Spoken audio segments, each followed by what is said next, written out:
اعوذ باللہ من الشیطان الرجیم بسم اللہ الرحمن الرحیم۔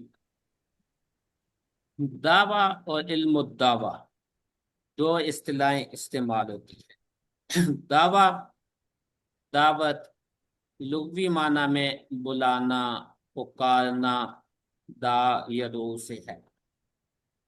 اصطلاح میں دعوت کی جو اصطلاحی تعریفیں کی گئی ہیں وہ مختلف علماء نے مختلف الفاظ کے ساتھ کی ہیں۔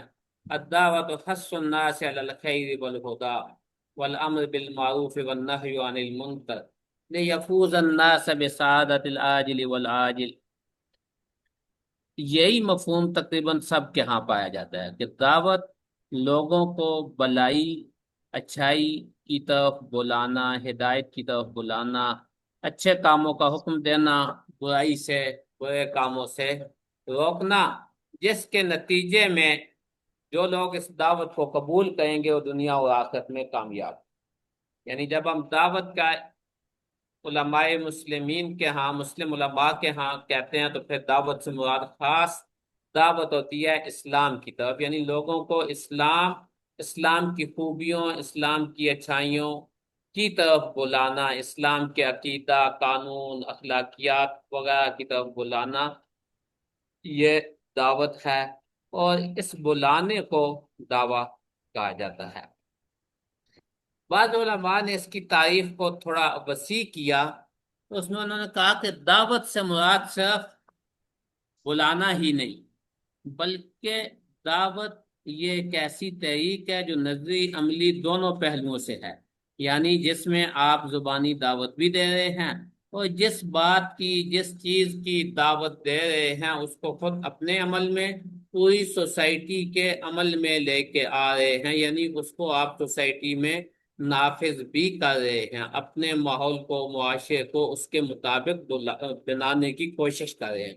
تو یہ ہے دعویٰ، یہ ایک حرکت ہے، پوری تحریک ہے جس میں زبانی بلانا بھی ہے اور اس کی عملی تطبیق بھی ہے، دونوں چیزیں ہیں۔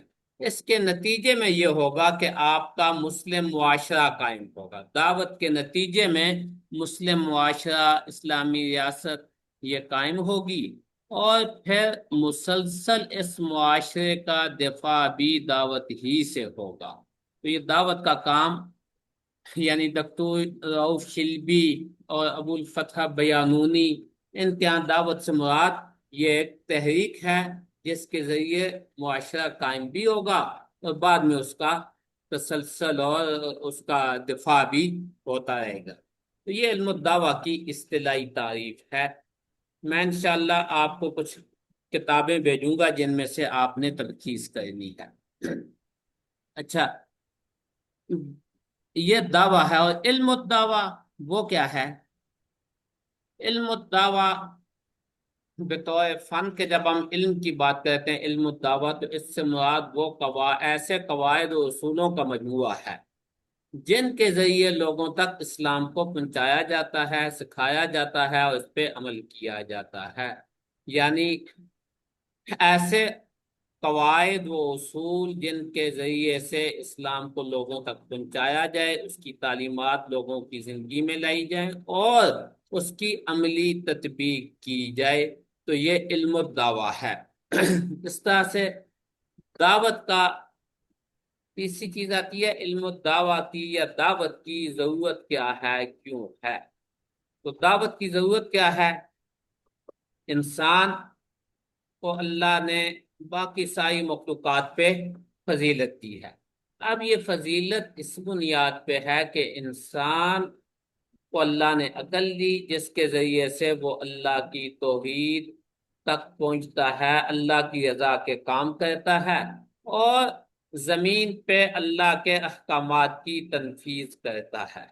اب علم الدعوہ کے ذریعے، دعوت کے ذریعے انسان ان تینوں چیزوں تک پہنچ سکتا ہے، یعنی توحید تک بھی، عبادات تک بھی، اور زمین کے اوپر نظام عدل کو قائم کرنے کی جدوجہد و کوشش بھی آدمی دعوت کے ذریعے کر سکتا ہے۔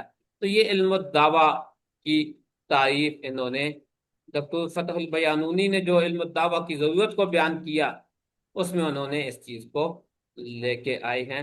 تو بہرحال علم الدعوہ اور دعوت کی ضرورت سوسائٹی میں ہمیشہ سے ہے اور ہمیشہ رہے گی۔ اس کو نہ تو کبھی ایسا ہوا کہ اس کی ضرورت ختم ہو جائے، اور نہ ہی کبھی اس کے بغیر کوئی معاشرہ قائم ہو سکا ہے۔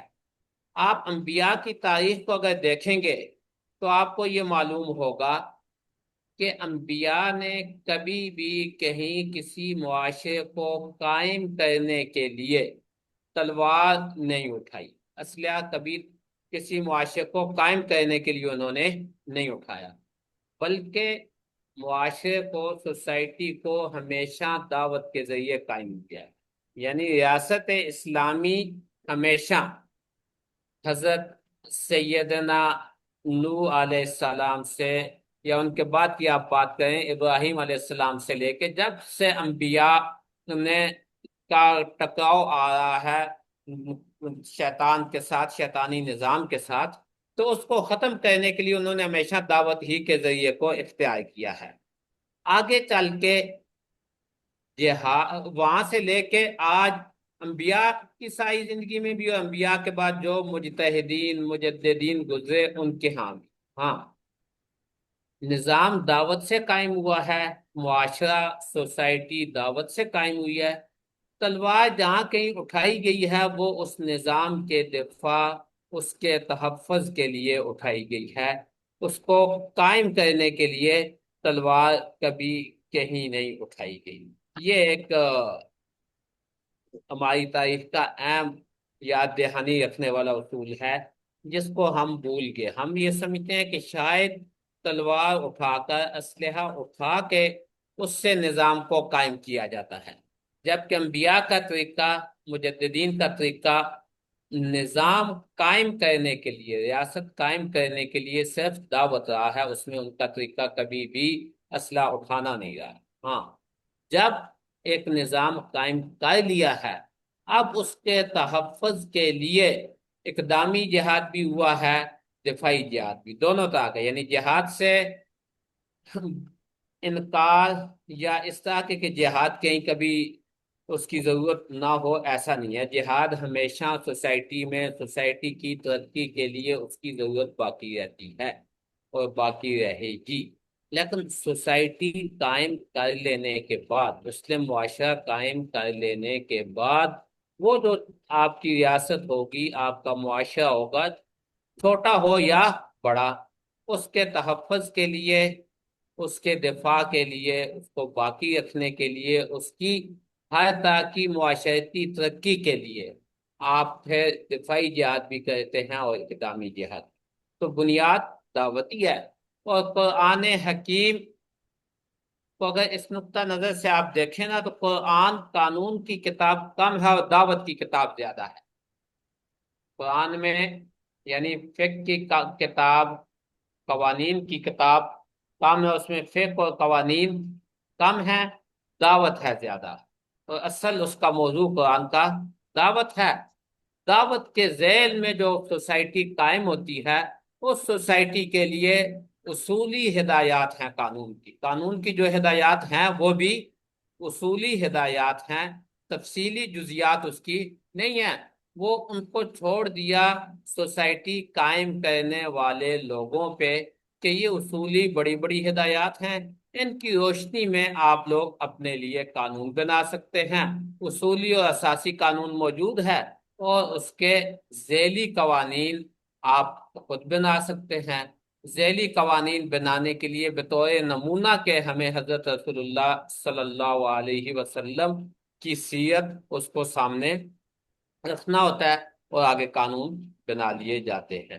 تو یہ میں نے مختصر سا آپ کو دعوت کی تعریف اور ضرورت کے حوالے سے بات کی۔ زیادہ اس پہ تفصیلی بات آج ہم نہیں کرتے، اس لیے کہ باقی لوگ نہیں ہیں۔ انشاءاللہ آگے چل کے ہم اس پہ تفصیلی کچھ بحثیں کریں گے۔ اب دو تین کام ہیں جو آپ حضرات نے کرنے ہیں۔ یہ کتاب میں نے آپ کے گروپ میں بھیج دی ہے، مدخل الی علم الدعوہ۔ اس کی میں کوشش یہ کروں گا کہ اس سمسٹر میں اس کتاب کی تلخیص ہو جائے، یعنی ساری اس کتاب کو ہم لفظ ب لفظ نہیں پڑھیں گے، اس کتاب کو ہم بطور رہنما کے سامنے رکھیں گے، ساتھ کچھ دیگر دوسری کتابوں کو بھی دیکھتے رہیں گے۔ یہ کوشش ہوگی کہ ہر کلاس میں اس کتاب کے کسی ایک لیکچر کی یا دو کی، یعنی اس کو انہوں نے تقسیم کیا ہوا ہے، کوئی جائیں کتنے ہیں، 14 دروس پہ۔ تو ہم یہ کہیں گے کہ اس کتاب کو 7 8 کلاسوں میں پڑھ لیں، کچھ چیزیں اس کی ہم ڈسکس کریں گے، کچھ چھوڑ دیں گے، کچھ اس کے ساتھ دوسری کتابوں میں سے لے لیں گے۔ تو 7 کلاسوں میں 6 7 کلاسوں میں اس کو انشاءاللہ مکمل کریں گے۔ یہ کتاب آپ کو میں گروپ میں بھیج رہا ہوں، آپ کا کام یہ ہے کہ اس کا درس اول اور ثانی اس کو آپ ذرا اچھے سے پڑھ لیں، تاکہ اگلی کلاس میں جب ہم بیٹھیں تو پھر یہ چیز ہمارے سامنے ہو، اور جو جو بات کی جائے تو وہ ہمارے لیے سمجھنا سمجھانا آسان ہو، سہولت ہو۔ ٹھیک ہے جی، یہ کتاب نظر آ رہی ہے آپ کو قاضی یاسر سامنے؟ سر جی عربی میں ہے؟ تو عربی میں پڑھو نا۔ عربی میں ٹھیک ہے سر جی، پڑھیں گے پڑھیں گے۔ ہاں بس یہ ہے کہ اس کتاب کو پڑھنا ہے، اس کا جو پہلا دوسرا بلکہ تیسرا بھی کر لو تو کوئی مشکل نہیں ہے، کیونکہ یہ تینوں ایک آسان سی باتیں ہیں۔ تلخیص تو ان تینوں دروس کی ابھی میں نے آپ کے سامنے 2 3 اشارات کر دیے ہیں، تفصیلات جب آپ اسے پڑھو تو پھر یہ زیادہ بہتر سمجھ آئے گا۔ تو اگلی کلاس ٹھیک ہے میں ہم سر۔ انشاءاللہ اس کے یہ تینوں دروس، الدرس الاول، الدرس الثانی، الدرس الثالث، ان تینوں کا انشاءاللہ میں اگلی کلاس میں تلخیص کر کے تینوں کو پڑھاؤں گا۔ آج ٹھیک ہے اس لیے نہیں پڑھا رہا کہ باقی لوگ موجود نہیں ہیں، تو باقی لوگ بھی اگلے اس میں موجود ہوں، اکثر یہ سارے آج اتنے ہمارے پاس 1 2 3 4 بندے ہیں صرف، تو باقی ذات بھی ہوں تو انشاءاللہ اگلی کلاس میں ہم یہ 4 اسباق اس کے پہلے پڑھ لیں گے، یعنی اس کا صفحہ 7 سے لے کے صفحہ 92 تک انشاءاللہ بس۔ ٹھیک ہے جی، کتاب آپ کو میں گروپ میں بھیج رہا ہوں۔ اس کے ساتھ ساتھ ایک اور کتاب ہے سید ابو الحسن علی ندوی رحمہ اللہ کی، وہ کہاں گئی ہے؟ وہ کتاب بھی میں آپ کو بھیج دوں گا۔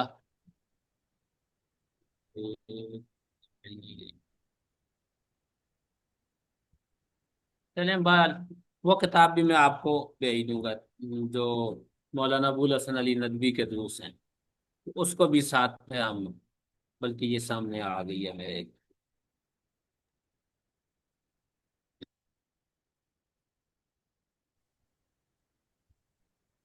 یہ مختصر سی کتاب ہے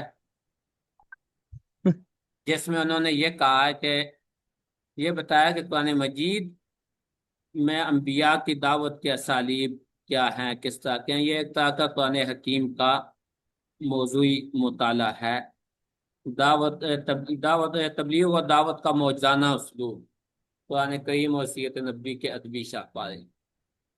یہ مولانا کے خطبات کا مجموعہ ہے، یہ بھی انشاءاللہ میں آپ کو گروپ میں بھیج دیتا ہوں، ساتھ ساتھ آپ اس کو بھی دیکھتے ہیں۔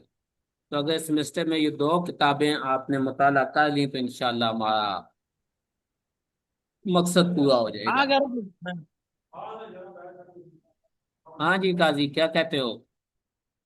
سر جی بات سنیں، یہ آپ نے ایک بات بتائیے کہ ایک ہوتے ہیں اساسی قانون، ایک ذیلی قانون، اس سے کیا مراد ہے؟ کیا کہا ہے؟ ایک ہوتا ہے اساسی قانون، ایک ہوتا ہے ذیلی قانون، یہ دونوں ذیلی قانون یہ انشاءاللہ آگے کسی موقع پہ ہم پڑھیں گے، آپ کو یہ بات سمجھ آ جائے گی۔ اساسی قانون مطلب کہ بنیادی قانون، اب اس بنیادی قانون کے ساتھ ساتھ آگے ذیلی قانون ہوتا ہے، یعنی جیسے آپ یوں سمجھیں کہ انتظامیہ نے مجھے یہ کہا کہ آپ نے اس سمسٹر میں اس کورس میں شریک طلباء کو علم الدعوہ کا تعارف کروانا ہے، علم الدعوہ پڑھانا ہے۔ اب اس ٹھیک کو ہے میں کیسے پڑھاتا ہوں؟ اس کو پڑھانے کے لیے میں لیکچر دوں، اس کو پڑھانے کے لیے میں آپ کو کتاب دوں، آپ سے یہ کہوں کہ اس سے پریزنٹیشن تیار کریں اور آ کر مجھے دیں، اب یہ اس کا ذیلی طریقے ہے، یہ میں خود ٹھیک طے ہے کروں گا۔ اس کے ساتھ اشریہ کی انتظامیہ کا کوئی تعلق نہیں ہے، وہ انہوں نے میرے اوپر چھوڑ دیا ہے۔ ان کا مقصد یہ ہے کہ بنیادی جو آپ نے پڑھنا ہے وہ آپ تک پہنچنا چاہیے کہ دعوت کیا چیز ہوتی ہے، کیسے ہوتی ہے۔ اب وہ دعوت کیا ہے، کیسے ہے، وہ پڑھانے کے لیے میں جس طرح سے بھی پڑھاؤں اس میں آزاد ہوں۔ اس کا طریقہ یا کون سی کتابوں کا انتخاب کرتا ہوں، اس بنیادی مقصد کو سامنے رکھتے ہوئے اس میں آزاد ہوں۔ تو اب یہ ذیلی بات ہے، ذیلی چیز ہے کہ طریقہ کیا اختیار کروں گا۔ تو اساسی قانون ایسے قانون کو کہتے ہیں جو بنیادی قانون ہے۔ قرآن کہتا ہے کہ تمہاری سوسائٹی میں نظام عدل ہونا چاہیے، عدل پہ تمہاری سوسائٹی قائم ہونی چاہیے۔ اب عدل کو قائم رکھنے کے لیے تم طریقہ کار کیا اختیار کرتے ہو، یا اپنے حالات، ماحول، اپنے زمانے کے اعتبار سے نظام کون سا اپناتے ہو، اس کو نام کیا دیتے ہو، یہ تمہارے اوپر ہے۔ آمریت کے اندر تم اچھا نظام عدل قائم کر سکتے ہو تو قرآن کو کوئی اعتراض نہیں ہے۔ جمہوریت میں نظام عدل قائم کر سکتے ہو تو کوئی اعتراض نہیں، بادشاہت میں کر سکتے ہو تو کوئی اعتراض نہیں۔ یعنی ذیلی جو طریقہ کار اپنانا ہے وہ آپ کے اوپر ہے کہ آپ کس طرح سے اس کو اپناتے ہیں، کیسے کام کرتے ہیں آگے، تو ان کو ذیلی قوانین کہا جاتا ہے۔ ایسے بہت سی چیزیں مختلف حوالوں سے بیچ میں آئیں گی قرآن میں، اس طرح کے جو آپ نے قرآن کے قوانین میں سورہ نساء وہ چیزیں پڑھی ہیں نا، وہ سارے جی اصول ہیں۔ ان اصولوں کو ٹھیک۔ آگے عملی تطبیق کے لیے آپ کس طرح طریقہ کار اختیار کرتے ہیں وہ آپ کے اوپر ہے، قرآن اس میں آپ کو کچھ نہیں کہتا۔ اچھا جی، اچھا تو دوسری میں بات یہ کہا تھا کہ یہ دوسری کتاب یہ میں آپ کے سامنے آپ کو انشاءاللہ بھیج دوں گا، یہ بھی ساتھ ساتھ آپ پڑھیں تو انشاءاللہ اس میں ہمارا یہ مقصد اس سمسٹر کا پورا ہو جائے گا۔ آپ اس کے علاوہ آپ کے ذہن میں کسی کے کوئی بات ہو تو وہ کہہ سکتے ہیں، آگے سارا ٹائم آپ کے لیے ہے، تفصیلات آج ہم کچھ بھی نہیں کرتے۔ سر جی اگر اس کی اردو شرح پڑھنی ہو تو وہ مل سکتی ہے؟ جی اردو شرح پڑھنی ہو، یہ جو آپ نے پہلی کتاب بھیجی ہے؟ اچھا، اردو میں میں دیکھتا ہوں ایک اور کتاب ہے، وہ ڈاکٹر زیدان کی، اس کا ترجمہ غالباً ہوا ہے، وہ میں دیکھتا ہوں، میرے پاس لیپ ٹاپ میں پڑی ہوئی تو وہ بھی ساتھ بھیج دوں گا، اس کو میں دیکھوں گا انشاءاللہ۔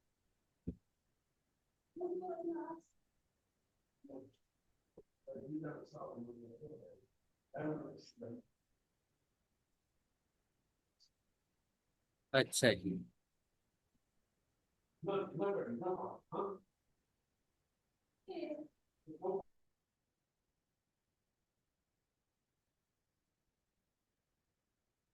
اچھا مولانا واجد معاویہ صاحب تشریف لائے ہیں۔ واجد صاحب کیسے ہیں جی؟ میں نے آج دو کتابیں احباب کو دے دی اور میں نے کہا کہ ان کتابوں کو پڑھیں، اگلے سمیسٹر میں جب باقی سب لوگ ہوں گے تو پھر انشاءاللہ اسے تفصیل سے پڑھیں گے۔ ان کے پہلے 4 چیپٹر انشاءاللہ اگلے ہفتے میں ہم لوگ پڑھیں گے۔ واجد صاحب شاید کہیں اور بزی ہیں۔